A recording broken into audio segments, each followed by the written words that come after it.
Hey guys, what is up? SuperKmanrocks here, and we're here for my LCS Week 6 overview, analysis, and of course, at the end, my updated power rankings. Really excited to get into this one this week. We're really wrapping up the season pretty much all around the world right now. Every single region's getting closer and closer to being wrapped up, to being finished, and the LCS is certainly no exception. After this, only 2 more weeks remain, so we're really starting to get an idea of where these teams are going to be seated come playoff time, and I'm really excited to go over all the games, all of the fun factors that went over this week. So if you are excited as well, let me know down in the comments section below. I'd love to hear you guys' thoughts and feedback. Let me know what you thought of the games, what you thought of the players.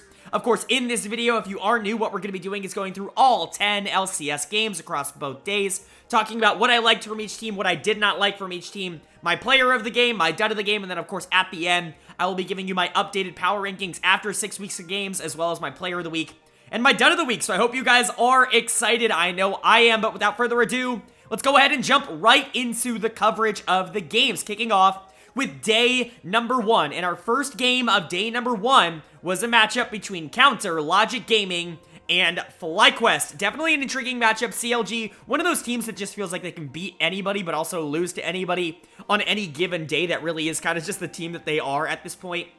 And then FlyQuest on the other side, they've just been dominant all split long. They've been the best team in North America, and it really hasn't been all that close, and that's going to continue here with another FlyQuest win, although CLG did make things a little bit spicy towards the back half of this game. We got to see some new picks, new patch coming out this week, and it's definitely showing up in the draft phase, I would say. We saw the Aurelion Sol coming out for Palafox, obviously new and improved Aurelion Sol. We saw the Aphelios for Luger, Aphelios Thresh, which is a little bit stronger now that they've nerfed some of the other late game scaling AD carries.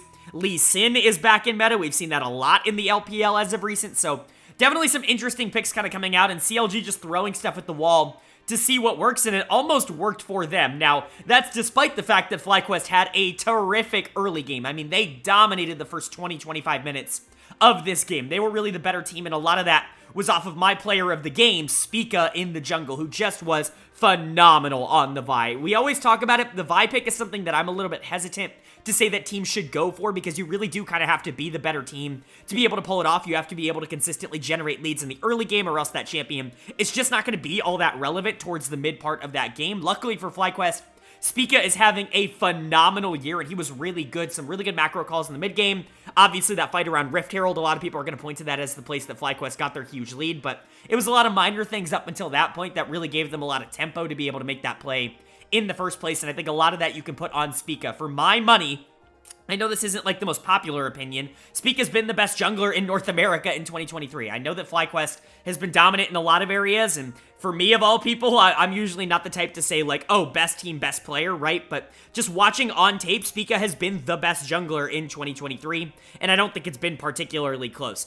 Blabber's been good. Inspired, I think, is the one that a lot of people are going to go to, but Spica in particular has just been awesome, and I don't think he's getting his flowers. I hope he gets them a little bit for this game, because he was terrific in the early game, and he translated that into a lot of pressure in the late game. Big credit to Vikla on this Annie. I thought he was pretty good. Prince and Ayla just continue to win the early 2v2. That's something that they've just been hyper consistent at doing ever since Ayla came in to play support. Obviously, you know, they got a bit outscaled in this game, but that's going to happen as Xayah Rakan into Aphelios Thresh. This is a matchup we've seen year after year after year. We're all familiar with how this matchup goes.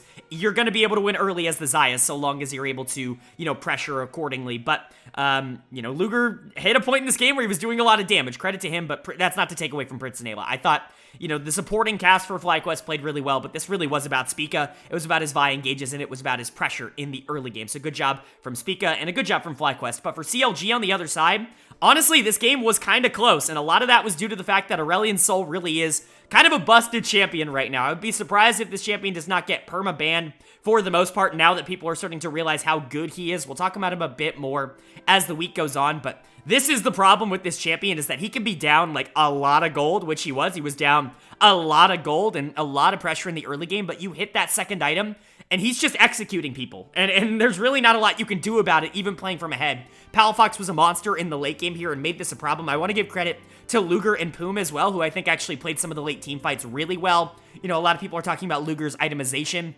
in this game, and it was kind of funny. He, I think, built Mythic like 3rd or 4th item, and he had components for like 75 items halfway through the game, but at the end of the day, whatever works on Aphelios, it works, right? As long as you're able to get to that power spike, that's all that really matters, and he was super influential in some team fights towards the back half of the game. Unfortunately, the early game just went too bad for CLG, and in my opinion, you're going to put a lot of that on the jungler here, so dud of the game is going to go to Contracts for me. Pulls out the Lee Sin. He really needs to be able to generate an early lead on this champion into something like Vi. That's really the reason you're picking Lee. You've got Aurelion, you've got Aphelios to be able to try and get ahead in the late game, but Lee really needs to be able to snowball the game mostly through top lane in this instance, and he just wasn't able to do that. Contracts lost a lot of pressure in the early game, and honestly, he's had quite a few games this split that have been a little bit underwhelming. In my opinion, he's probably been the most underwhelming player on CLG this split. I still think he's a solid jungler, certainly not bottom of the league or anything like that, but I do want to see at least a little bit of improvement coming out from him as the split goes on. Remember, he had a really rough start to the year.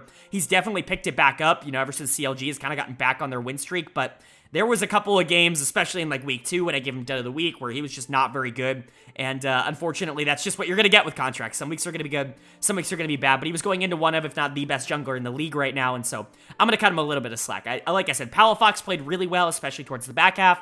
Luger's damage in the back half of the game was super important. Poom landed some good hooks. Doko had moments. I don't think CLG really looked all that bad. I think just, you're going up against the best team in the league, and you gave away an early lead. It's inevitable that you were probably going to lose this game. CLG is probably going to go into their next series, or their next game, with a little bit of momentum just for how they played this, but hopefully they don't let the ending result affect them too much, considering how they played. As for FlyQuest on the other side, at least you were able to win the game. That's the most important part here. Obviously, not being able to win would have been a disaster, but you're now sitting at 11-1. I think that locks you for playoffs, which is insane to say, but, we're already locked basically 3 weeks out from playoffs. That's just how good FlyQuest has been. Spica's playing like the best jungler in the league. Vikla might be the best mid laner in the league. Prince might just be the best player in the league. FlyQuest is stacked top to bottom, and they're playing like it right now. I think all of us NA fans are just hoping that they're going to be able to keep this up, because if they can consistently be this team going into, like, even the playoffs or even international events, I mean, this team is genuinely very, very scary, even with a couple of their flaws. Moving on now, though, to our second game of day number 1. And it's an interesting one that was unnecessarily close, especially towards the back half. We had TSM taking on Evil Geniuses, and EG does pick up the win here, and they should have walked into this, and they should have won it convincingly, but honestly, EG over the last few weeks has really started to concern me with how they've been playing League, and obviously, you can talk about them, having their issues last week, not being able to win a game, going 0-2. It was a little bit of a tough schedule, but they just weren't able to pull it out.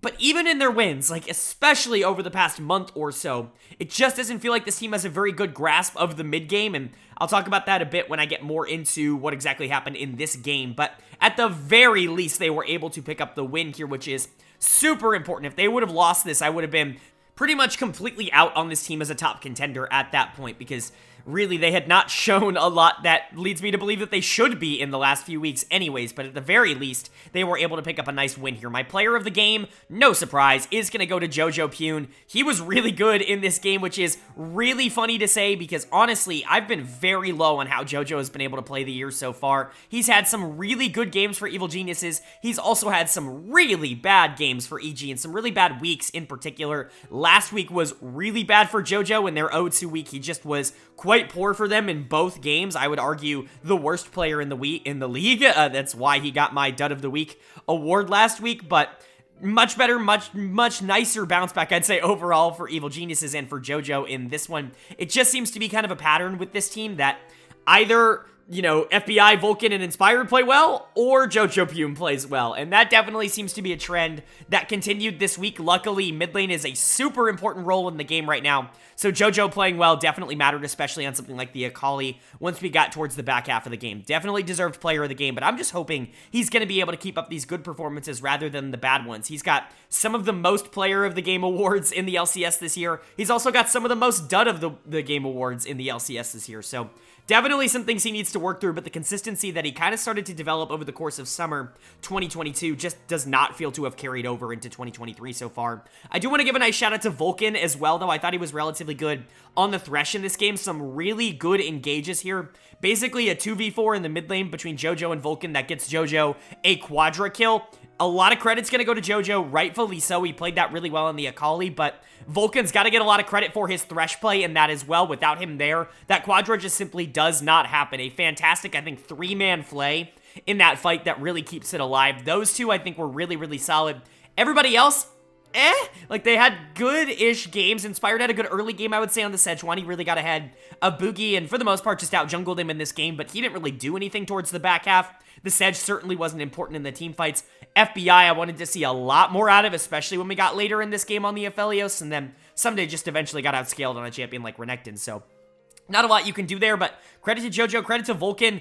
This team's mid-games just sucks. Like, and I don't know who to blame for it, but this team knows how to generate leads in the early game. They know how to hands diff somebody in some lane. They know how to gain a, 4 or 5k gold lead in a game. They just have no idea how to keep it 4 or 5k or even raise the gold lead, right? At some point in every single game that they've played, it has been close for no reason. Like, Evil Geniuses has no right to be letting other teams back into the game like they are, but they play really slow in the mid game. They don't make decisions, and the other teams are able to come back and make it a game towards the back half. Luckily for them, they're really good at team fighting, especially towards the back half of games, but just the macro has been problematic for them, and it definitely showed off again in this game like it has the last few weeks. As for TSM on the other side, Wild Turtle is in. I didn't really talk about this at the beginning, but Neo is out, Wild Turtle is in. Talked about this a bit last week. I don't know how I feel about this. Neo hasn't been good for TSM, certainly not. He's been one of the weaker ADCs in the league, but Wild Turtle hasn't exactly been lighting the world on fire in the NACL. He's kind of just been a mid to lower tier ADC, probably the weakest of all the challengers teams, so interesting to see how he was going to perform in this game. He actually did relatively well, gets put on the Zeri, and doesn't really have that good of an early game. Like I said, Evil Geniuses does a good job being able to jump out to a lead, but you end up hitting a breakpoint where Zeri's going to be strong, basically no matter what. And that was the case here. Wild Turtle did a lot of really good damage towards the back half of the game, had a really nice Galio peeling for him in the mid game as well here with Maple, and I think those two really made the game interesting, especially towards the back half, but unfortunately they just weren't able to teamfight. A couple of the players on the team just weren't stepping up. Chief among them, in my opinion, being Boogie in the jungle. I've been much lower, I think, on Boogie so far in 2023. I've seen some people ranking him as like one of the top 5 junglers in the league so far performance-wise. I just don't agree with that really at all. Yes, he's had some good games here or there, but I think for the most part, he's been relatively inconsistent. He's had some good early games, but a lot of them have been Maple really shoving and roaming and really playing for jungle and really enabling Boogie to play the way that he wants. I think when Boogie's kind of left to his own devices in the jungle, it hasn't exactly been fantastic for him, and I think we saw that here. Again, Vi's one of those picks you gotta win early on, and he didn't win early. He was just kind of meh in the mid game, and then eventually you hit this breakpoint on Vi where, yeah, you can go and ult in on the Aphelios, but he's just gonna kill you instantly. You're never gonna be able to lock down the Akali, and there's nobody else on the team that is even worth pressing the R button on. So the Vi really doesn't get all that much done in this game, and that was definitely shown off in the back half where it really did feel like a 4v5 against Evil Geniuses. Again, for Boogie, I really think the thing that he can really capitalize on the most is his ability to play aggressive in the early game. He just wasn't able to do that in this game, mostly because you had Maple on something that was going to be a little bit more passive towards the beginning, and JoJo had a lot of shove and roam potential in the mid lane. But credit to Maple, credit to Wild Turtle, credit to Chime in that same vein as well. I thought they played relatively okay in the mid game. It was just more so the jungle matchup that really went in favor of EG, and, really caused TSM to get behind in this one. But overall, TSM's a decent team. I have them at number 7 in my power rankings. I think they're going to be somewhere around there for most of the split. It feels like number 7 is a pretty locked position in a lot of regions, just for one reason or another, right? Top 6 always feels pretty locked, I think, for a lot of teams, and TSM is a good team. They're a team that can compete with teams in the top 6, but they're not a team I would realistically say has expectations of playoffs, and especially if they're going to play like this in the late game, they're not really going to be able to team fight at the same level. I think they're going to struggle to beat some teams at the top level. Credit to them, though, they at least stayed competitive in this game, and I thought Wild Turtle looked okay in his debut. As for Evil Geniuses on the other side, I just don't know how to feel about this team, right? It's a good win over TSM. TSM's not a pushover team, right? They are around 500. It's not like they are just a team that is going to roll over and die like some of the teams at the bottom of the standings will, but EG hasn't looked good in their wins in quite a long time. I'm still waiting for this team to really feel like it's going to reach its potential. It's so stop and start in terms of how they play the game. Feels like their macro needs to improve substantially if they actually want to be able to compete at the top of the standings with teams like FlyQuest, with teams like Cloud9. Hopefully they're going to be able to do that. They have a big test later in the week against FlyQuest, and they're going to need all the macro and all the micro that they can get to go up against the best team in the league. Moving on to our third game of day number 1 here, and it's definitely an intriguing one. Again, another rematch of last year's summer finals. Kind of crazy to say that with how both teams have gone in 2023, but we have 100 Thieves taking on Cloud9. And C9 does pick up the win here. They continue to look a lot better ever since Eminus kind of got settled in here, I would say, to the starting roster. And honestly, this was a bit of a blowout. 23 minutes doesn't really tell the whole story. This was never in favor of 100 Thieves. And you can talk about that just from draft. I mean, it's two very different ideologies. One that very much matches with the team that is associated with, and the other basically just there to counter the other. 100 Thieves kind of known as the scaling, very boring early game. I'm not going to mince words when I say it. Very passive early game team, and we see that in the way that they draft. They go for Aurelion Sol, they go for Zeri, they go for Fiora. A lot of champions that really need time in order to get ahead, and you've also got the Sejuani in the jungle going into something like an Elise. You're not really going to be able to win that early either, so you're just hoping for 100 Thieves in this case that you can survive the early game and get to that late game where your champions are actually going to be able to compete. And then on the other side, for C9, you've just got a full early game team. You've got Jace going into Fiora, that's going to win early. You've got the Elise to enable every lane. You've got the Varus Heimerdinger to be able to establish the push.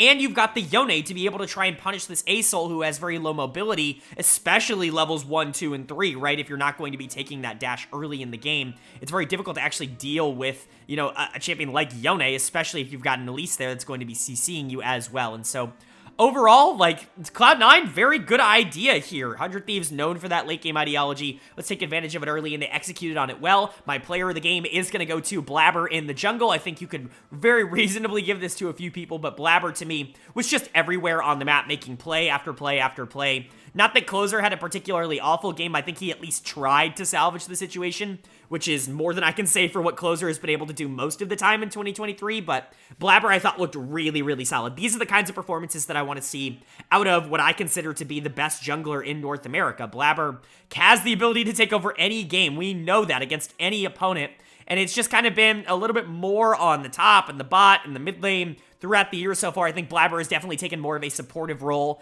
in terms of what C9 has wanted to do, but not in this game. He was willing to be aggressive. He was willing to go out and make plays, and I think he succeeded on that. The other player that you really have to shout out just for dominating his own lane and then translating that elsewhere on the map is Eminus in the mid lane, who had another really solid game. He's back on champions that I think he is a lot more comfortable on, things like the Yone.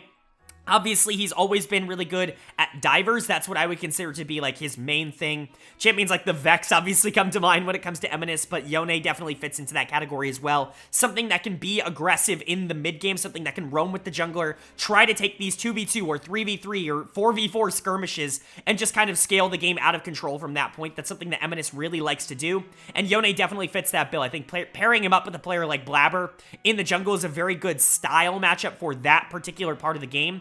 And I think it really does take advantage of the mistakes and the flaws, I would say, the 100 Thieves as a team has. So overall, jungle mid duo definitely standing out for Cloud9, but they're far from the only ones. Bot lane looked really good in this game. The Varus Heimer just had full control and full push on the bot lane, and then top lane was entirely isolated, but Fudge obliterated the isolated matchup. I'm not even sure either of them got into the game at all, but Fudge was up, what, like 50, 60 CS? By the end of this game. I mean, he obliterated that top lane matchup. So basically everybody on the side of Cloud9 winning. Blabber and Eminus maybe having the most direct impact on winning the game, but everybody on C9 really doing their part and playing well. As for 100 Thieves on the other side, this is kind of just who they are at this point. We've really learned that, you know, this Bjergsen double lift old TSM style of gameplay is going to translate to what they want to do in 2023, and I'm just not sure that is going to lead to a lot of success. Again, hyper scaling in the comp that you end up drafting, but you have absolutely no tools to get to the part of the game where Aurelion's going to be strong, and where Zeri's going to be strong, and where Fiora is going to be strong. It's really hard to win drafting 3 losing lanes and a losing jungle matchup. Having no pressure early game is a problem, and a team like Cloud9 is definitely good enough to be able to take advantage of that. My dud of the game is going to go to Bjergsen in the mid lane. I'm not blaming him for the playstyle, although I think realistically, it's not a crazy thing to say that that is, like, definitely what is happening here, is that Bjerg and Double Lift as a duo coming in definitely have an idea of how they want to play the game, and they're kind of pushing that on the younger players, but I think just on the Rift, in terms of how the game was played, Bjerg was the biggest liability for 100 Thieves in this game, in my opinion, because he really couldn't skirmish in the mid game, and really he was the one who allowed the game to kind of get out of control. Like I said, Closer was at least trying to make plays. Doublelift and Busio, while they got kind of hyper-destroyed in the bot lane matchup, at the very least were trying to do things. Tenacity just got destroyed in the isolated 1v1, but at the very least, it was only top lane. Bjergsen's inability to be able to fight in the mid game here as a champion that really needs 2 items to be able to scale and to be able to do the damage that he needs to do in the late game just caused this 100 Thieves team to have absolutely no area to be able to contest. Eminus was everywhere on the map, playing with Blabber, trying to get bot lane ahead, trying to take objectives, and, you know, you hit a point in the game where Aurelion just can't do anything, and that's the early game, and unfortunately, Bjergsen just really struggled there. So it's a dud of the game for him. We've seen a couple times this season where he's been like that. I know I was high on this playstyle last week and I was talking about it. I still think that it is certainly winnable. Not if you draft like this. You have to have some lane that wins early. You can have Bjergsen on scaling. This is a strategy that has worked for a long time, even on teams in metas that are really aggressive, right? If you can have a bot lane that is pushing and attracting attention early, if you can have Tenacity in a winning matchup, Closer potentially moving around the map, you can have Bjerg on a scaling mid and have him play much safer in the early game, especially against an aggressive player like Eminus, and I can see that really working out. But you can't have every lane be losing. It's just not a good, it's not a successful way to be able to win games. It's not like anybody else was better, though. Tenacity had a really bad game. Doublelift and Busio had a bad game. It was just Bjerg that I think stood out to me the most as, you know, the culprit here. But for 100 Thieves, like, I'm starting to get concerned. This team really is not a top team. I don't even think that's really in the conversation, but, like, they are dangerously close to being, like, out of playoffs. They are 2 games below 500. They don't really have a super easy schedule from this point onwards. Remember, only top 6 make playoffs in spring, and so they've really got to start stepping it up. Doublelift was really good to start the year. It feels like him and Busio have taken a pretty major step back, or teams have really gotten an idea of how to play against them in the 2v2. Tenacity hasn't been the overwhelming, dominating force in the top side. Closer's been one of the more underwhelming junglers in the league, and Bjergsen's just very passive for the early game. 100 Thieves have to kick it into a new gear, or else this team is really going to be in a bad spot come the last few weeks of the season. As for Cloud9 on the other side, though, good win here. This team is just pretty consistent. We kind of know what they are at this point. They are a solid team. I don't exactly know if they're going to be the kind of team that actually can compete with FlyQuest at the top of the standings, because it just feels like a lot needs to unlock for this team for them to be able to do that, but this win was absolutely huge. If jungle and mid can really become, like, the best jungle mid duo in the league, which I don't think is out of the realm of possibility for Cloud9, this is a team that very much could contend for finals, could contend for first place. I'm just going to need that to happen. Fudge has been really good on the top side, but going up against a team like FlyQuest, you need to be able to win in a lot of different ways, and hopefully that's the advantage that Cloud9 now has with their new mid laner and with their jungler really living up to his potential now. Moving on now to our 4th game of day 1, and it's a little bit of an upset, which I think between these two teams, if you would have said that at the beginning of the year, definitely would have been pretty crazy, but we had Team Liquid taking on Golden Guardians, and Team Liquid picks up the win here. Big win for a TL team that desperately needed it. Obviously, they've been playing rather bad over the last few weeks, and Golden Guardians, on the flip side, has been phenomenal over the past, 3 weeks now. They've just been spectacular. 7-0 in their last 7, 7-1 now in their last 8, which isn't as good, but still, it's still pretty good, right? But good for TL to be able to pick up this win and do it in a way that I think is rather dominant. Honestly, just look like the better team in this game in basically every single lane. The players that I really want to shout out on the side of Team Liquid, my player of the game, is going to go to Pioshik in the jungle. He's actually been much better, I would say, as of the last few weeks. We talked about this a lot when it came to the LCK reviews last year, but Pioshik is a very streaky player. He's somebody who will have stretches in the season where he looks fantastic, where he looks like one of the best junglers in the entire world, but the consistency is just never going to be there with him. I think that definitely is still true in the LCS. Unfortunately, he had a lot of trouble getting to the good parts of him earlier on in the spring split, but it does feel like we are getting to a point now where Pioshik is starting to feel a lot more comfortable playing with some of his teammates and playing in the early game just in general. That was really the big problem that I think Pioshik had, was not being able to consistently generate leads against basically anybody in the league on any champion. But pulling out something like the Vi, you're really forcing yourself to generate that early lead, and luckily for TL, he did. I thought he did a really good job enabling a lot of his lanes, most specifically the bot lane, which I do think has been kind of the big carry, quote-unquote, lane for Team Liquid, at least through the mid game. You could talk about Summit kind of being the big carry for Team Liquid when he wins and when he's actually playing well. This team does a lot better. When he loses, this team obviously doesn't do nearly as good, but Yan and Core, I think, have been the most consistent members of TL, and I think Pioshik recognized that and played to them in this game. But overall,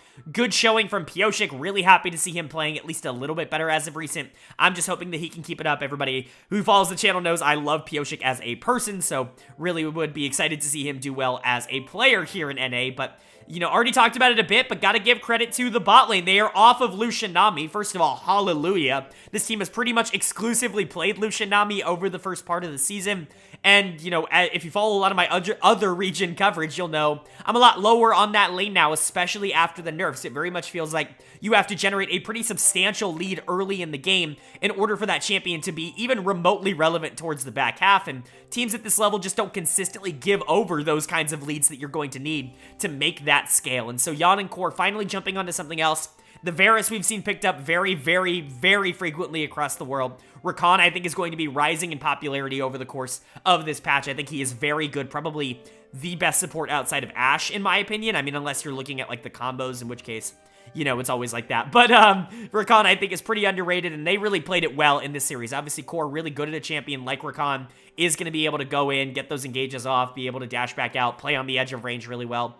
And Varus is a champion you can do a lot of damage on, and you actually can play through, especially in the early to mid game. So credit to Yan, credit to Core. It really did feel like they were a lot better in the series, especially when they kind of took the training weights of Lucian Nami off. But also, big credit to Summit in the top lane. Any zero-death game from Summit is always going to be a positive in my book. Yes, he is going against one of the weaker top laners in the league, and Licorice, in my opinion, but still, a win is a win. He did a really good job being able to dominate lane, and when he's consistent, when he's actually affecting team fights in a positive manner and not just running it down in a side lane, he is very effective as a top laner. There's a reason he dominates the top lane statistics in the 1v1. It's because mechanically speaking, he's as good as anybody else in the league, including like Prince and Gory and all these other players that we've talked about being ridiculous mechanically. Summit is right up there with all of them. It's just been the decision making for him. When he limits those mistakes, when he only capitalizes on the positives that he's able to do, this team looks a lot better. Overall, TL looked like the version of TL that we wanted to see all year long in this series, and hopefully that's a sign that can move on into the future. As for Golden Guardians on the other side, definitely frustrating to pick up your first loss in quite a long time in this series.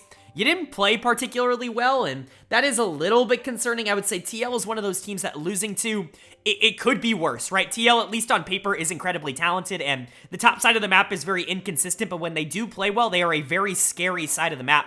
And so I'm not going to sit here and freak out over Golden Guardians not being able to pick up the win here, but it is ironic that just as I really start to believe in this team and move them up to number 2 in my power rankings, when they show that they can beat Cloud9 and that they can beat Evil Geniuses and that they can hang with the top dogs, they then drop a game to the number 8 team in my power rankings. It's definitely very North America of them to do that, but couple of players I want to shout out for not being particularly good. Obviously, my dud of the series is going to go to River in the jungle. It just felt like the jungle pressure was firmly in favor of Team Liquid in this game, and that was definitely no more apparent than in the mid game, where it felt like Vi was everywhere, making plays, being super proactive, and River just couldn't really do anything. You're really hoping to get to the late game and get to those 5v5 team fights if you are the Wukong, but then you look at the rest of the team. You got Ezreal, you got Annie, like your 5v5 team fight going into something like Varus, Gragas, Aurelion Sol, Rakan, like you're just not going to be able to win that super easily towards the back half of the game, and so not really a lot of opportunities for River to really be able to change his fate after he ended up losing in the early game, which is unfortunate, but it did end up happening. And then I would say the other players that kind of disappointed were, at least on the Rift, were Huhi on the Ashe. Whenever you see the Ashe come out, obviously the most prioritized pick in the game right now, you want to see it dominate, and it just didn't really dominate the early laning phase like I wanted to see here. The bot lane 2v2 for Golden Guardians has had some really good moments, but they've also had moments where they're just kind of alright. I think Stixay in particular has looked okay in the lane, but has really, really shined in the mid game. I'd like to see them get back to a little bit more aggression in the mid game around bot side. And then Licorice had another pretty bad game. Again, I'm pretty low on Licorice as a player. I don't think he's been particularly positive for Golden Guardians this year. In fact, I think he has easily been this team's worst player, in my opinion. You know, obviously a lot of different opinions can be had out there. I've seen some people defend him, but it just hasn't been very good for me, and I think that was shown off in this series, where he was significantly worse than Summit up on the top side. But overall, for GG, you're going to be able to accept that this loss happened. Hopefully, you're going to be able to bounce back. This team is obviously still pretty good. You're just going to need to be able to keep your head on straight. There was never a time where Golden Guardians wasn't going to run into some level of confidence-breaking game. It was just about how were they going to respond to that confidence-breaking game. They've been really good up until this this point in the year.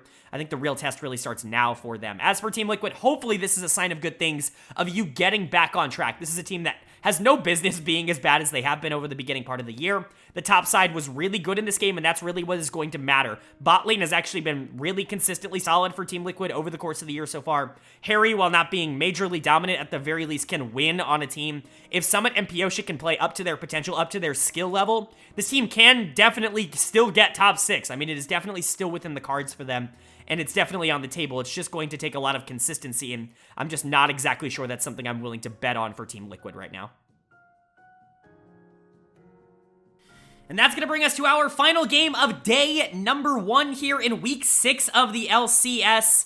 And it's the most fun game of the day, and it's not even remotely close. We had Immortals taking on Dignitas, number 9 versus number 10, a combined 3 wins for both teams up until this point in the season. And this was game of the day, and it was not even close. What a bloodbath. You take the nameplates off, this is the best League of Legends that has ever been played.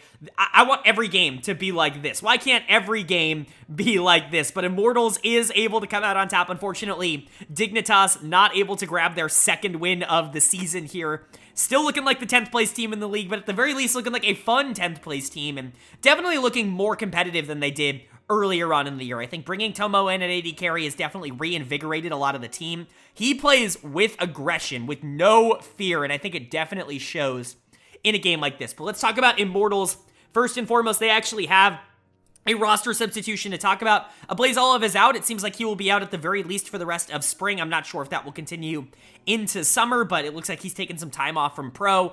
Always, put yourself first. I'm never going to criticize that even remotely. But that means Balulu is now in to play mid lane for Immortals. He's been pretty good in the NACL for Immortals Challengers. I think he's going to be a pretty decent addition to this team. Obviously, he's played with Fleshy before. He played with them last year in Turkey, so a little bit of chemistry there. But he comes in and immediately gets disrespected by Dignitas not banning out his Zoe, and that's just something you have to do. Obviously, he talked about this a bit in the postgame, but Armut should know. He played against him for so many years in the TCL. He should know to ban out his Zoe. He didn't do that. Balulu comes in, gets to play it, and he looks great. He's going to get my player of the game. I think you can very realistically give this to Tactical in the bot lane as well. He played the end half of this game really well without the Xayah. I don't think they are able to win this. I think he was a little bit more flashy, but Tactical also had a pretty bad early laning phase, in my opinion. Kind of got blasted by Tomo on the Caitlyn, which is okay. It's Caitlyn. It's going to happen, but I thought Balulu was just a tad bit more consistent over the course of the entire game, so he's going to get player of the game for me. Hopefully Balulu can step in and be a pretty solid mid laner. Blaze Olive wasn't exactly having the best season that anybody was having, and so, Balulu coming in and potentially being an upgrade I don't think is out of the realm of possibility. It certainly looked like it in game number 1 here, but at the end of the day, it still is against Dignitas, so how much can you really take away with that? But it's really good to see the 2 carry roles stepping up and playing well. I would say that for both teams. I think both sides had their carry roles play well. Unfortunately for Dignitas, it just felt like Immortals were slightly better. Balulu doing really well, and Tactical doing really well. Tactical can have these good games. I've talked about this. When you're looking at the worst AD carries in the league up until this point, you were looking at Spawn, obviously. You were looking at Neo, these players that just weren't having these big pop-off performances. They would be okay sometimes, but for the most part, they just weren't super positive for the team. Tactical does have the lows, I would say, of both of those players. He's had games that I think are worse than both of those players, but he also has games where he's really able to carry in the back half, and that's really what he did for Immortals here. He still has the talent that got him to the World Championships in 2020. Still is a really, really talented player. The problem is just that over-aggressive playstyle that he ends up playing with can get him into trouble. It got him into trouble early on in this game where I said that Tomo was able to generate a really large lead in the bot lane, and, credit to Immortals for being able to rally behind that and really being able to respond well. It felt like Dignitas was actually in a pretty decent position after the beginning part of the game, maybe with the exception of topside, which we will get into, but Immortals does a really good job being able to team fight towards the back half of the game and ends up taking it through a combination of really good fights and just good macro, and that's a good sign for an Immortals team that I think has really struggled in the macro department, I would say, over the course of the year so far. Not a lot of teams in the LCS have had good mid-game macro. I thought Immortals actually showed pretty good macro in this one, or at least in the second half in the mid-game of this one. So credit to them for that. I think you got to shout out Revenge. His scoreline doesn't look all that great, but he did a really good job winning the top lane matchup. That was very in favor of Immortals, and the Jace was definitely at least a little bit of a nuisance going into the back half of the game. Really, I would say, though, the Zoe and the Xayah were definitely the main carries on the side of IMT. On the side of Dignitas, though, they kept up. I mean, credit to Jensen, credit to Tomo. Both of them had really good games here. Jensen did a good job staying afloat in the early game. The Taliyah really just needs to hit that mid-game spike where she can start moving around the map with her jungler, trying to make those macro plays. That's really what you draft Taliyah to do, not really to carry with damage, but to carry with pressure. And I think Jensen did a really good job of that in the mid-game, but Tomo, I mean, he's just a huge upgrade to Spawn. As much as I like Spawn as a player in isolation, Tomo is clearly so much better than him for this team. And I think that has been proven on every single occasion. He was awesome again in this game. I actually kind of debated giving him player of the game here because I actually thought he was really good for Dignitas, but unfortunately, he just wasn't able to pick up the win. And I thought Balulu and Tactical definitely at least deserved the shout here for Immortals, and they also won the game, and so, you know, credit to them. But Tomo definitely was in the conversation. I think that just shows you how Dignitas really needed a player like this, someone who was going to go out there and be aggressive, try to win in lane, not just be even and get to the late game, someone who was actively going to try to go up 20, 30 CS like Tomo did in this game. Really impressive stuff. Him and Ignar seem to have pretty nice chemistry together, and hopefully that can continue to develop over the course of the year. I would say Jensen, Tomo, Ignar, definitely the bright spots for Dignitas, but they still had some low spots, I would say, and a lot of that's going to be in the top lane for me with Armut, who's going to get my dud of the game here for Dig. He's just kind of been mad this year. He wasn't exactly like awful, but I would definitely say he lost the top lane matchup to Revenge, who has just been a better player. Armut's laning stats really aren't all that good. He actually got his signature Gnar, obviously the infamous Gnar, if you want to talk about like that for him here, the Gnarmut. And he still wasn't really all that good in lane or out of lane. He was probably the least relevant player in this game, and that's definitely disappointing. I think you could give that to Santorin. Hell, I think you could even give it to Kenvi on the other side, who didn't have a particularly great game, but for me, I felt like Armut's contributions to the game definitely deserved him dead of the series, at least comparatively to the rest of the players. Hopefully the top side of Dignitas can get a little bit more consistent. You were really hoping that Armut could bounce back after having what I would consider at least a little bit of a down year on Mad Lions last year, and then obviously Santorin has certainly not started out the year at a super high level. I don't think he was playing at a super high level in this game either. I still think that there is a lot of hope for Dig to potentially take some games off of maybe some of the lower teams, some of the more struggling teams in the league, but that just wasn't going to happen in this one. As for Immortals on the other side, nice win. Really, really, really nice win for them. Hopefully they're able to keep it up. Balulu coming in does actually seem to be at least a little bit of a momentum upgrade for them. Balulu and Fleshy obviously having played together, but we'll see here. Obviously the Zoe's probably going to get banned out, just like the Kindred does every single game against Immortals. It'll be interesting to see how this team adapts, but they do have talent. Balulu is very talented. Tactical can, have some really nice plays. I think Revenge has been pretty underrated as a top laner this year. There is talent on this Immortals team, and it was really good to see them put it together for a really fun game here against Dig.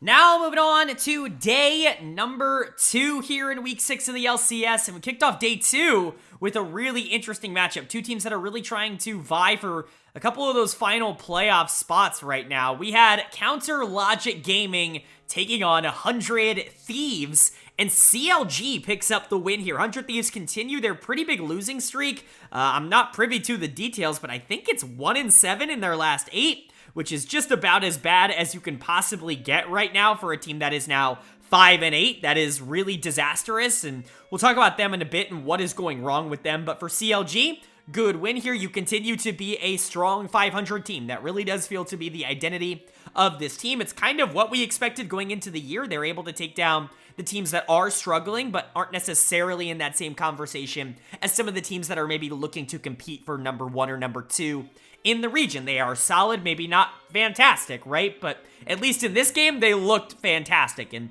credit to CLG. I know we're going to put a lot of this on 100 Thieves, and I think rightfully so, right? But we got to give credit to the winning side as well. My player of the game here, pretty easy choice, is going to go to Poom in the support position on this Varus. I talk about how NA players in particular don't really play the double marksman lane all that well, maybe with the exception of the Ashe. But pulling out a lot of the other stuff, or at least attempting to pull out a lot of the other stuff, has just not worked for a lot of the teams here. This was easily the best game of double marksman, not including Ashe, of course, that I think any team has played in the LCS this year. And I really got to give CLG a lot of credit for it, because I did not think it was going to be them to do it. Poom is a very aggressive player. I've talked about this in the past. I've actually been a little bit lower, I would say, on Poom. I'm very high on Luger, and I typically think that Luger is the one that does a lot of the heavy lifting, especially in the early 2v2s, but Poom had a fantastic game here, and it is really impossible to not look at this and just go, he was the star of this game. He was everywhere. He was doing all the damage. He was actively CCing when he had his ultimate up, and he was honestly just incredibly effective. It's really hard to lane his double marksman into Caitlyn Lux at times. Obviously, you can win that if you are better, but it is not easy to win by any stretch, and for them to come out and just be like by far the better bot lane and to be able to generate such a large lead in the bot lane, it's just super impressive stuff coming out from CLG. You got to give credit to Luger as well. It's not a one-man show down there in the bot lane. I think both of them played well, but Poom was really the one that I think jumped out to me to definitely be considered my player of the game. By that same token, big credit to the mid-jungle duo. It's kind of a late-game mid-jungle here. You've got the Sedge, you've got the Asol. We talk about how neither of them really have, like, a ridiculous amount of pressure in the early game. You definitely can with Sejuani, but especially going into something like Lee Sin, you're probably not going to be able to dictate that yourself. It's really going to be up to the enemy jungler whether or not you're allowed to create a lot of these aggressive plays in the early game, but luckily for CLG, 100 Thieves just did not play this early game well at all, and so the Asol got online really quickly. The Sejuani was able to enable a lot of the rest of the team really, really well, and then you hit a point around 10-15 minutes into the game where it's basically over because Asol has gold, you have a double marksman bot side that has gold, you have a Scion on top side that's going to be basically unkillable because the other side doesn't have any gold, and so good for CLG. I think they played this game exactly how they needed to. They were able to identify their strengths, and they capitalized on it. As for 100 Thieves on the other side, God, I'm really starting to worry about this team. Obviously, the record doesn't look good, but it's more about the process, and unfortunately, the process right now is poor. We were talking about it in the previous series, how this is a team that really only likes to play scaling. You know, they're not very good at being able to be aggressive early on in games. They just kind of wait until they hit their power spikes, and then luckily they're able to play from there. Well, the reason I'm really worried about this team is because they picked an early game comp. They decided to not just play for scaling, and they played it awful. Like, they just got bounced in every single lane, even on matchups that are, like, unlosable or should be relatively unlosable. I don't really understand how Caitlyn Lux at this level, especially being played by Doublelift and Busio, just gets so far behind in the bot lane like this. I can't understand how Closer loses so much pressure to a Sejuani so early on in the game. It's just, I don't understand how we get here. 100 Thieves is playing like a bottom 2 team in the LCS right now, and that's not good. I mean, that is really, really bad. You could give dud of the game to a lot of people on the team. I'm going to give it to Busio in the support position. This is more of a, he's just kind of been really bad over the past few weeks, and I think this is honestly represented here. Not to say that he wasn't the worst player in this game. I'm giving it to him because he was the worst player in this game, but this is more of a, Busio's just not been very good this year, and honestly, it's been a little bit disappointing for 100 Thieves, especially early on in games. I think early in the season, Doublelift Busio, they were able to generate leads in the 2v2.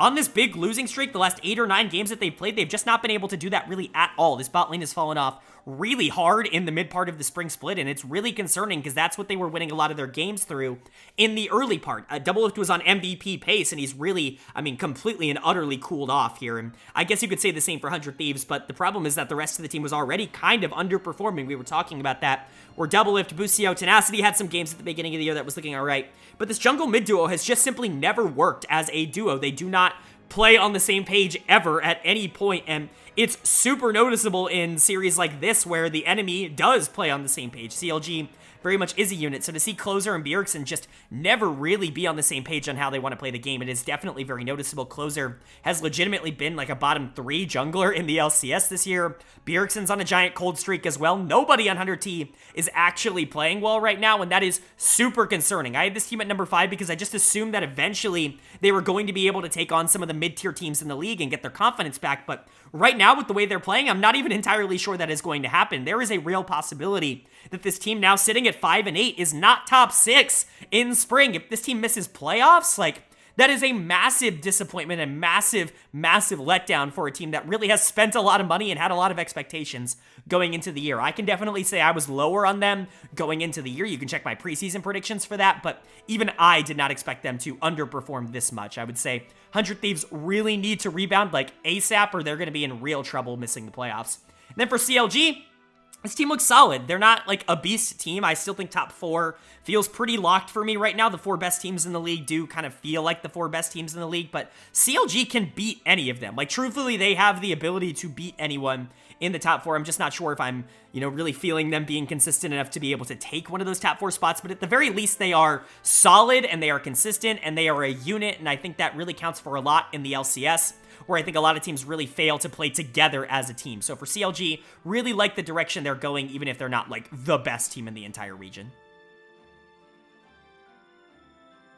Moving on to our second game of day number 2 here, and it's an interesting one, I would say, at least in terms of player matchups, certainly not in terms of standing similarities. We had Dignitas taking on Cloud9, and C9 is going to pick up the win here. No shock to anybody. Dignitas drops to 1-12 on the season, even with the fact that I do think they are playing better as of recent.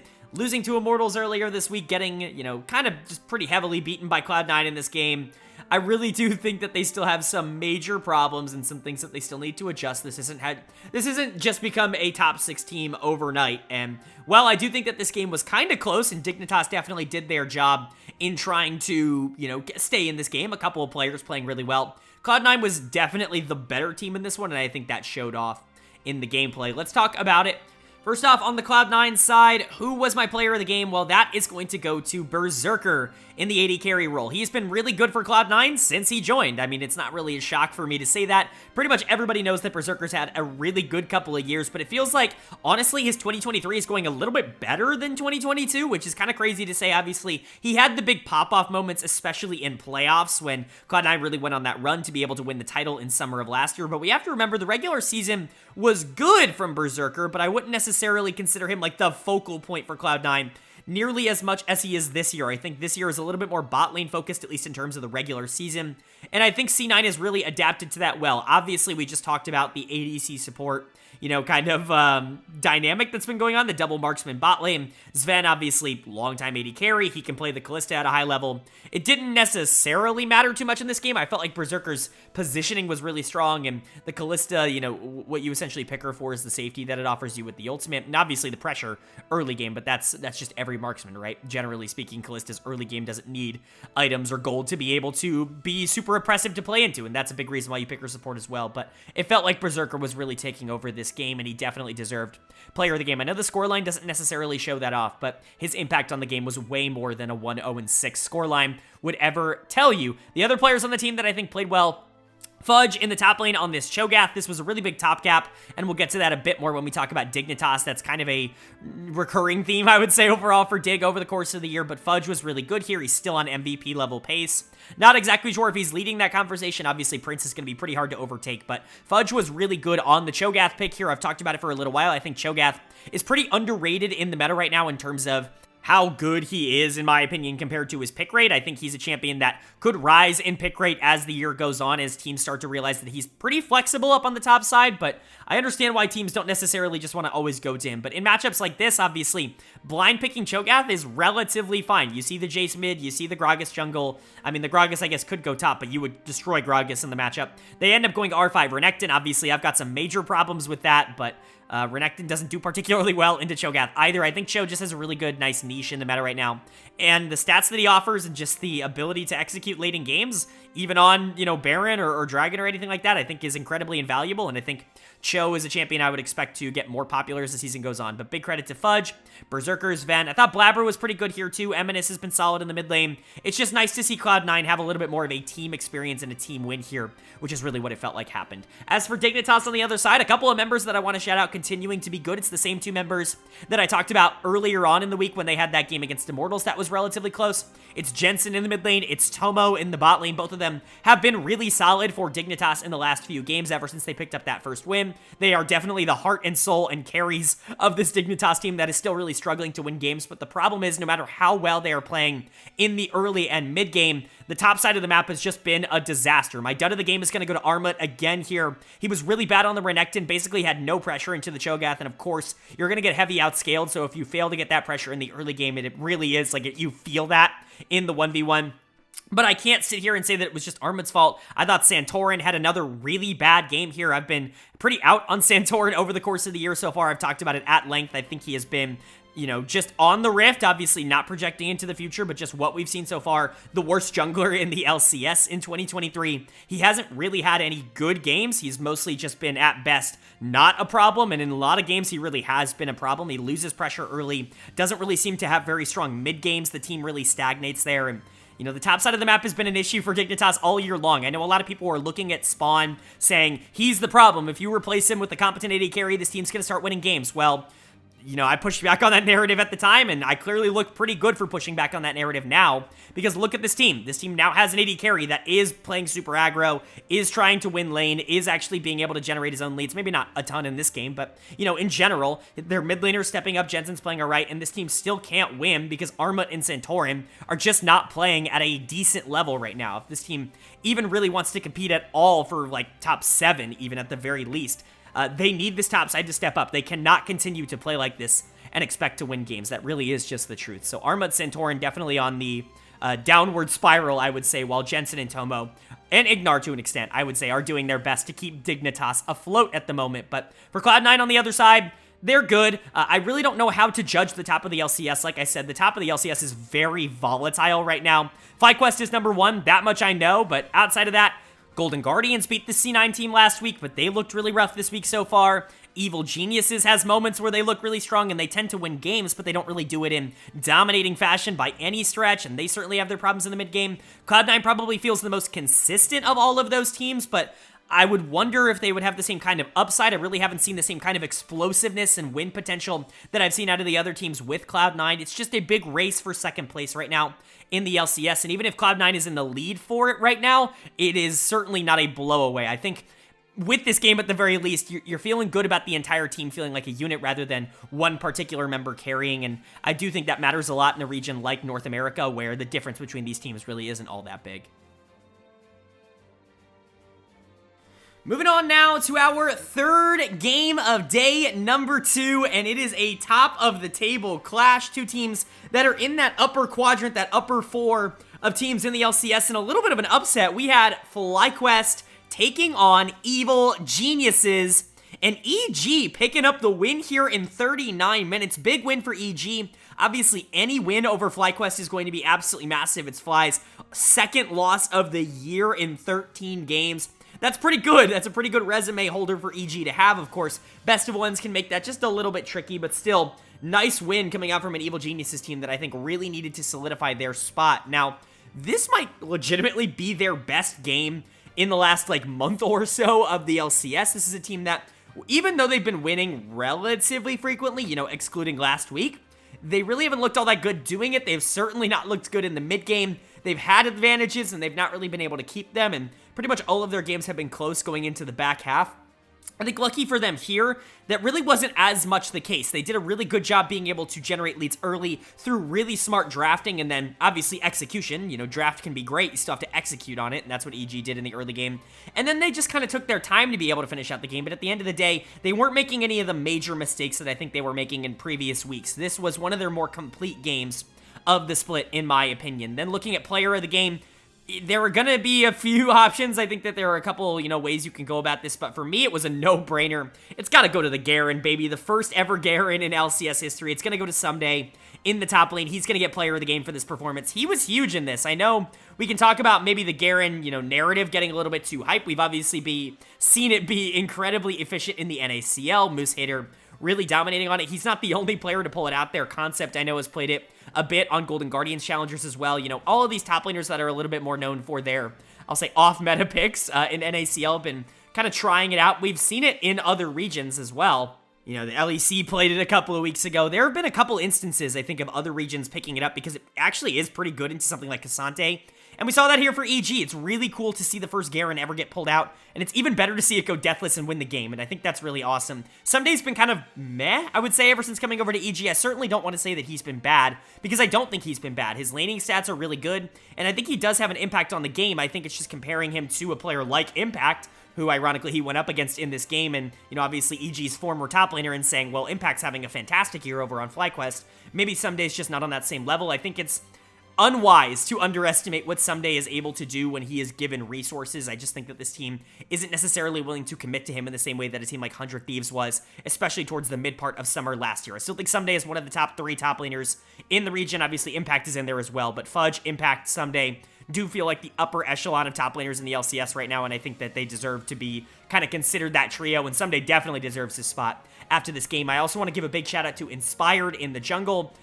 some people are going to overlook him because the scoreline isn't all that good, but some of those engages, and especially those disengages, were super influential for EG. Prince did not get to play the late game here on Aphelios. Really good Gragas ultimates, knocking him into the wall or into the rest of the team. Follow that up with a Zir shuffle, follow that up with Gragas body slam. It is very difficult for the Aphelios to actually play the game so long as this mid-jungle duo actually plays right, and Inspire did a really good job of tracking Prince in a lot of these team fights, making sure that he couldn't take over the game. You have to find the most talented player on the enemy team and make sure that you leave it up to anybody else to win the game on their side, and I think that's what EG did a really good job of in the back half here. So someday, Inspired really stepping up. I thought JoJo was pretty solid here. Vulcan was really good on the Thresh. That kind of leads me into saying I'm not going to talk about any of the drama or any of the, I don't know, like competitive rivalry stuff that's going on between Ayla, Vulcan. You guys have seen it on Twitter. If you haven't, go on Twitter. It's on there.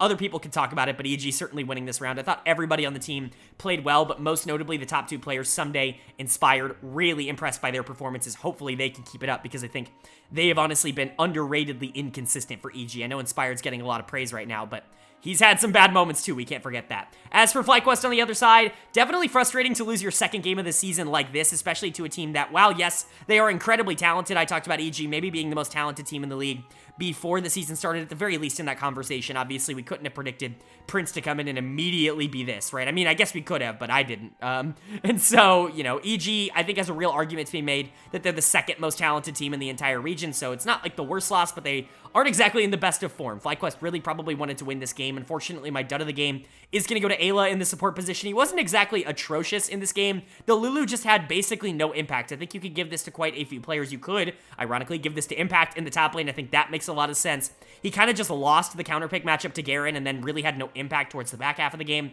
You could give this to Vikla, although I do think Vikla was making a good amount of plays across the map. He just was getting caught out a lot too, which is going to happen when you're a relatively short-range mid laner.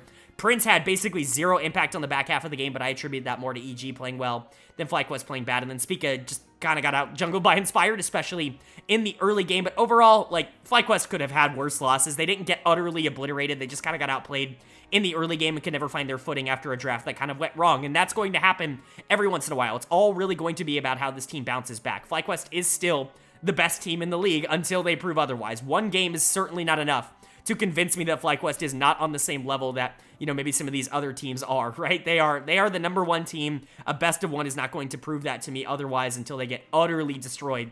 And that, unfortunately, for EG was just not this game. Fortunately for EG, they're going to be walking out of this with the 2-0 week and with a win. That is absolutely huge for them. It was really imperative that they got their feet back under them after a really tough 0-2 week last week. Feels like EG's a little bit back on track, that top four feeling a lot more solidified. If Evil Geniuses is playing at their best, they can be a very scary team, a finals-worthy team here in the LCS. It's just about whether or not they're going to be able to get their best every single week. I know a lot of people compare KT Rolster to CLG over here in the LCS, but to me, Evil Geniuses is actually a much more apt comparison right now. This is a team that has the talent to be able to compete with anybody in the league, as we see here with them being able to beat FlyQuest. But there are going to be some series where they just underperform and they have their major problems when it comes to macro. Hopefully they can solidify the good and slowly start to work out the bad, because if we can get the best version of EG going to an international tournament, that could be one of the better teams that NA could possibly send to MSI. Moving on now to our fourth game of day number 2 here, and it's definitely an intriguing one. Two teams that I was actually really excited to see face off, because it's going to really help me determine where these teams lie in the power rankings. We had TSM taking on Team Liquid, and TSM picks up the win here. Liquid really felt like they were getting on the right track. They were playing a lot better over the last few games. Unfortunately for them, that all seemed to disappear in this matchup against TSM. Really, really unfortunate stuff. It really felt like the top side of the map was just getting more consistent. Most notably, the jungle position was really starting to get on the right track, possibly for the first time in 2023. Unfortunately, that kind of luck does not go when facing Maple. You've got Summit, you got Pioshik, Harry's of Korean descent, Jan's of Korean descent, Core JJ. That's potentially 5 Koreans. I know they're not Korean. Like, Harry's Australian, Jan is American. At the very least, it's 3 Koreans against Maple. I mean, come on. That is just not a matchup that you're ever going to be able to win. And TSM showed that off in this one with another big win. Kind of interesting to choose player of the game for this one because there's the narrative award and then there's the player award. I'm going to give it to the narrative here because I actually don't think that the difference between them is that big, and I think it's a great story. I'm going to give it to Wild Turtle. He was really, really good. He didn't even die in this game. Turtle's back, baby. Honestly, I was critical of their decision to bring him up, if only for the fact that I think Neo, you know, quote-unquote, had more upside in terms of his aggression. It felt like he was showing a lot more aggression, at least in their losses, than someone like Wild Turtle was in the NACL when he was kind of just playing meh. Like, he really wasn't playing all that well in the NACL, and he was trading his life for a lot of resources on the other side, and it just didn't feel like that was going to work at a higher level. Shows you what I know. You put better teammates around him, and clearly Wild Turtle's going to be able to come out of his shell just a tad bit more. That pun was not intentional, but it is pretty funny. Wild Turtle's going to get player of the game, obviously. It's really funny to see him come out on the Ezreal and look really good in his first week back. It's pretty reminiscent just in general, but, you know, I'm just happy to see Turtle, you know, doing well. I think all of us as longtime LCS fans, I've talked about this on the channel, but I've been watching the LCS since 2013. That was the year I got into League at the end of 2012, started watching LCS in 2013, and, you know, Turtle bursts onto the scene in 2013. It feels like I've gone along the ride a little bit with him, and it's really good to see him back here on TSM, replacing an AD carry and doing really well doing it. So big credit to Turtle, a lot of fun to watch. I do want to say a couple of players you have to give shoutouts to. As much as I love giving Wild Turtle player of the game here, Chime was terrific on this Karma. I know I'm a big Chime fan. I've talked about him a lot on the channel over the past year, was really complimentary of him in 2022. It finally feels like he has an AD carry, maybe for the first time in his LCS career. I mean, he played with Tactical at the beginning of TSM, and then that switched to Instinct, and then he got Neo for this year, and finally Wild Turtle comes in, and it's like, oh, this is what an average AD carry can look like with Chime and Lane. He's a really good 2v2 player, obviously. I think his strengths lie on roaming, but, you know, engaged champions, I guess you could say, but Chime is still really good at being able to dictate lane and control pacing, and he did that incredibly well in this game. Honestly, Chime was better than Core JJ, and that's incredibly impressive stuff. I know it's Karma and Lulu, and there are times where Karma can be strong in that matchup, especially with the push early, but still, for him to be able to show up and look as good as he did in the laning phase and in the mid game, it's just really impressive stuff. I'm just hoping Chime can get the best version out of him, because I really do think he could be, like, legitimately a top 3 or 4 support in North America if he continues to develop. Other player you got to shout out on the side of TSM, Boogie in the jungle. The jungle matchup was very much in favor of TSM in this game. We'll talk about that in a bit, but Boogie was really good on the Vi. Good to get that early lead and then be able to translate it. Obviously, you kind of need that on the Vi, but they had a lot of winning lanes. Wild Turtle and Chime did a really good job in the 2v2 bot lane. I thought Maple did a good job controlling the Aurelion Soul in the early game. Obviously, he's not going to have a ton of pressure, but you want to make sure that he doesn't get to the point where he can start scaling. You do not want him to get ahead, and that didn't happen here. And Solo was just playing the big meatball boy in the top lane on Sion, so honestly, Boogie had a lot of freedom to be able to kind of pick where he wanted to go and do what he wanted to do in this game. If he wanted to play for himself, he could. If he wanted to play for bot lane or mid lane or something like that, he could. But Boogie just kind of made all the right decisions. He was in all the places that he needed to be. And generally speaking, this was a really solid game of jungle coming out from him. I think you could give player of the game to him. You could give it to Chime. I'm going to give it to Wild Turtle. I think Maple and Solo were solid as well, just maybe not the standouts that the jungle and the bot lane were. Really good showing from TSM, though, and a very big win after a kind of a rough stretch of games, I'll say, for them. As for Team Liquid on the other side, tough loss. You definitely didn't want to lose this one. TSM was a team that I think you really wanted to beat to solidify yourself as, like, moving up in the standings, but, you know, being below TSM is never a good sign. Not that TSM is bad, but they feel like the barometer right now. And Team Liquid failed that barometer. They played quite poor in this game, in my opinion, and most notably, their top side played poor again, and that was really, I can't stress this enough. That's been the difference between Team Liquid winning and losing, is Pioshik and Summit actively having a good game. If Pioshik can win early and translate that into strong mid game where he can control the map, Team Liquid often wins those games. If Summit can win early on in lane and not make some cripplingly bad decisions in the mid to late game to just kind of carry that in, Team Liquid often wins those games, because Yeon and Core are typically fine. Now, they lost the bot lane 2v2 here, but it's Zeri into Ezreal. You can kind of excuse that a bit. And then Harry was also on a scaling pick. I still think he's been one of the weaker mid laners, one of the weaker players in the LCS this year, but he was also on scaling, and so you're really relying on Summit and Pioshik to be able to at least find some footing in the early game, and they just weren't able to do that. Pioshik's going to get my dud of the game right as it felt like he was getting on track for the first time in 2023. He has another really bad game on a Nocturne pick that nobody else is picking up for a reason into something like Vi that can really punish it, and immediately my confidence shoots right back down. I mean, this is the Pioshik we all know and love. Someone who one game is going to look like the best jungler in the world, and the next is going to look like someone who can't even go toe-to-toe with Boogie, who no flame to Boogie, but it's not like he's... I mean, Pioshik won Worlds last year. Like, let's be honest. Like, he should be better than this. And so Team Liquid definitely still struggling and definitely needs some... I don't know, some help. They need some consistency. It's all up to jungle top. Like, it really is that simple. If Summit and Pyosha can win, this team can win. When they play like this, they're not going to win. As for TSM on the other side, this team's solid. Again, they're actually very similar to their eternal rivals CLG, in my opinion. A really solid team that probably isn't ever going to be a true threat to the top teams in the region, but are not going to be super easy playoff outs and are definitely threats to be able to take one of those top 6 spots if teams like Team Liquid and 100 Thieves continue to struggle like they are right now. TSM have put themselves at 6 and 7, just one game below 500, and that's good enough for top 6. Certainly not what we expected at the beginning of the year, but TSM really is, you know, suffice it to say, defying expectations at the moment. That's going to bring us to our final game of the week here, and it's definitely an interesting one on paper. One team really looking to get their groove back after an unexpected loss.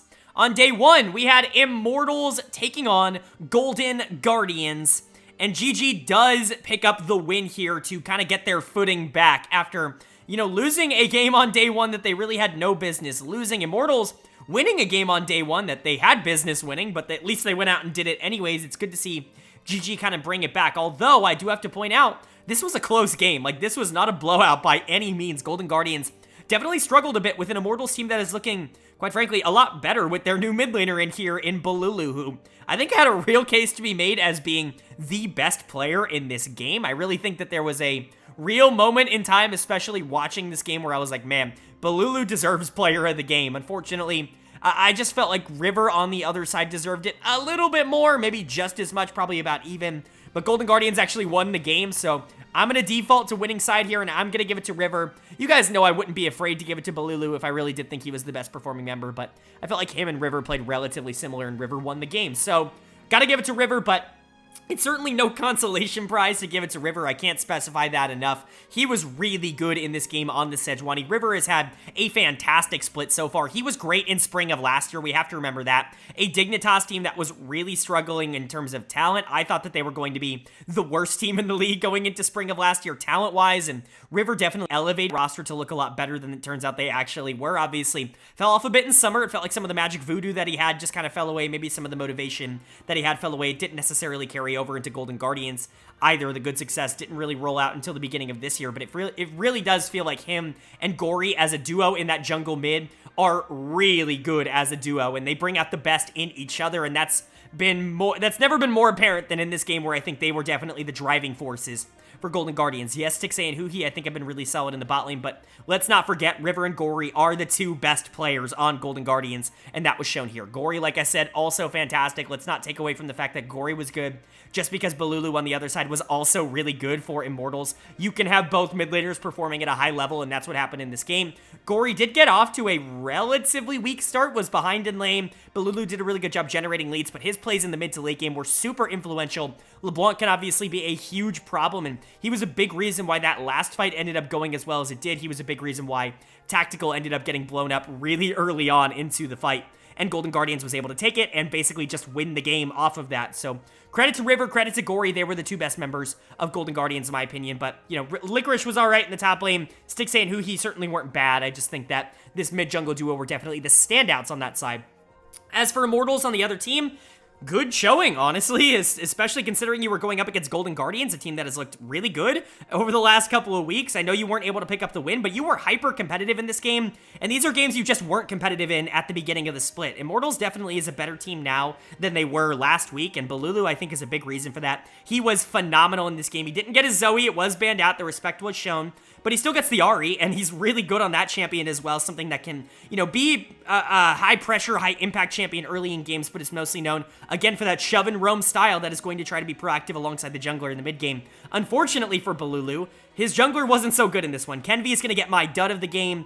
I don't think Kenvi's been nearly as bad as people are giving him credit for. I see a lot of people just calling him the worst jungler in the LCS, and talent-wise, I think that makes a lot of sense. I'm certainly not going to argue that Kenvi really hasn't shown any sort of promise at the LCS level. Obviously, one of the biggest prospects we've ever seen in Academy, but really hasn't shown it for Immortals. But in terms of just pure negativity and lack of good games, I can name a couple of junglers that I think have been more detrimental to their teams than Kenvi. Unfortunately, that did not carry over into this game. Bad Vi game, didn't get ahead early, and then Vi fell off. What a shocker. That champion really can't do anything if she has no gold in the mid to late game, and that's what happened again. Obviously, losing jungle pressure in the early game to a Sejuani is never a good idea, because Sej does a really good job locking down the map, especially if you have a mid laner that is willing to play with her, like Gory was able to do in this game. So unfortunately for Kenvi, he just wasn't able to stay on the path. I do want to give a nice shout out, though. I already shouted out Balulu. I got to give it to Tactical as well. I know the scoreline looks really good, and let me tell you, Tactical was really good in this game. His aggressive plays are really just fun to watch, but at the end of the day, it ended up biting him in the ass. He goes in to try to get that big burst damage in with his ultimate, and just gets blown up in that final team fight, and they end up losing the game because of it, because a lot of their damage is relying on Zeri, especially towards the back half of this game. But before that, Tactical was a huge reason why they were in that game in the first place, so I certainly don't want to punish him too much. He actually had a really good game, just one bad decision, one overstep, one misstep, and unfortunately, it was just a little bit much for Immortals to be able to come back from. This team is fine. They are solid. Honestly, they are probably better than they were just a couple of weeks ago, which is a good sign. I still don't think that they're going to be a team that rises out of the bottom two by the end of this split, but at the very least, they're competitive, and competitive with good teams like Golden Guardians, and I think generally speaking, that is a very good sign. Hopefully, Immortals can continue to figure out which players work, which players don't, and they can build on this. They haven't had a winning split in a very long time. I think they just confirmed their 7th losing split in a row. I think that's the most of any major region of all time, which is obviously never a good thing, but hopefully you're finally starting to put something together with some players that you can actually move forward with. I'm interested to see where Immortals is going from here. As for Golden Guardians on the other side, this team's good. They're not great. I think I maybe overshot by putting them at number 2 last week. Obviously some really big wins, but I'm still very cautious about how this team is going to be able to perform once we finally do get to some best of 5s. I have faith in River. I have faith in Gory. Stixxay and Huhi have been really solid, but there are a lot of good teams in the LCS, and to separate them so heavily from teams like Cloud9 and teams like Evil Geniuses, I'm just not sure I'm on that train right now. They are still solid, but I would have hoped for a little bit more of a dominant win here over an Immortals team. At the very least, though, they were able to pick up a win that they desperately needed here.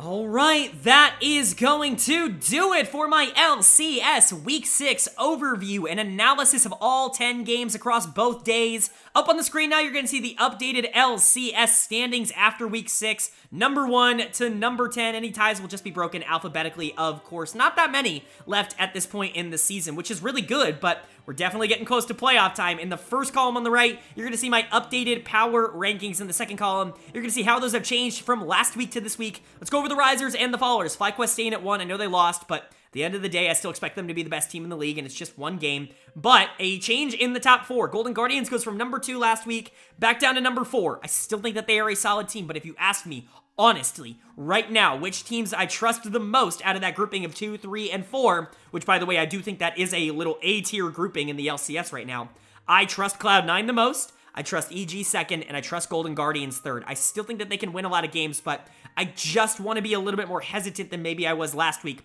putting them up to number 2. I know they beat Cloud9, I know they beat Evil Geniuses, but I just want to see it more consistently. That loss earlier in the week really scared me to Team Liquid, a team that really isn't looking good right now, and I think I'm justifiably scared by that.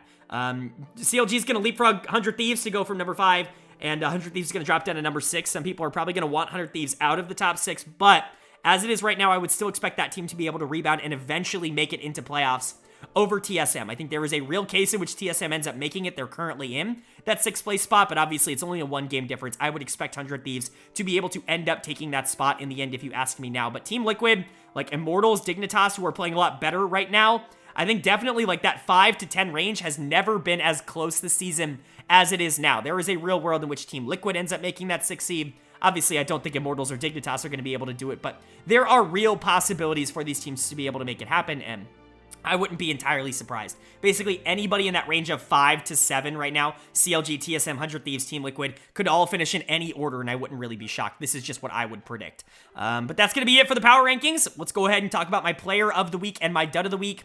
My player of the week in week 6 was actually kind of hard. I don't think anybody was particularly dominant like some weeks in the past here, but my player of the week is going to go to Blabber on Cloud9. I know some people are going to give it to some other players, most notably JoJo Pune, who was my second choice here for this week, but but I'm going to give it to Blabber. I honestly think his contributions this week are going to get a little bit overlooked. I thought he was fantastic in that first game of the week, and then did a really good job on the Lee Sin in the second game as well. Blabber's just been really consistent for this Cloud9 team, whether it's as a carry like he was earlier on this week, or like a more supportive member of the team that's trying to get the rest of his team more acclimated, most notably a player like Eminus. I think Blabber has taken whatever role he has been given in 2023, and he's done it at a really high level. There's a reason I consider him the best jungler in the league, and weeks like this are a big reason why. My dud of the week, this one was much easier than player of the week, is going to go to Armut on Dignitas. Armut is really struggling up on the top side now. It feels like Dig just goes from one problem to another. You know, some weeks it was Spawn, most weeks it was Spawn, some weeks it's Santorin. This week, unfortunately, it was Armut up on that top side, who is just not winning really at all. If his laning stats don't improve, I'm going to be really concerned. Obviously, Dignitas, not too much to play for left, but Armut really has not had that good of a season, and he's going to get my dud of the week here for week 6, with Blabber gaining my player of the week for week 6. But that's going to do it. I hope you guys enjoyed. If you did, let me know down in the comments section below. What do you guys think of my power rankings? Who's too high? Who is too low? Do you guys have any differences? Of course, I would be really surprised if we had the exact same 10. So let me know down in the comments where you guys disagree with me. Of course, if you enjoyed the video, hit the like button. It really does mean a lot for the channel. It tells me that you guys are enjoying the video. It tells me that you want more content like this. Of course, it also helps it get out into the algorithm, which of course helps me out a lot. So if you're appreciating and enjoying the content, it would mean a lot if you hit that like button. And then, of course, if you're new here, hit that subscribe button. I post every single week, not only the LCS, I do all 4 of the major regions as well as the NACL every single week. So if you're interested in a full comprehensive rundown of everything that's happening in LoL Esports on a weekly basis, this is the channel for it. And I promise if you enjoyed this video, you'll like the rest. So hit that subscribe button. It means a lot. But with all that being said, I hope you all are having a great day. I hope you continue to have a great day. And I will see you all later.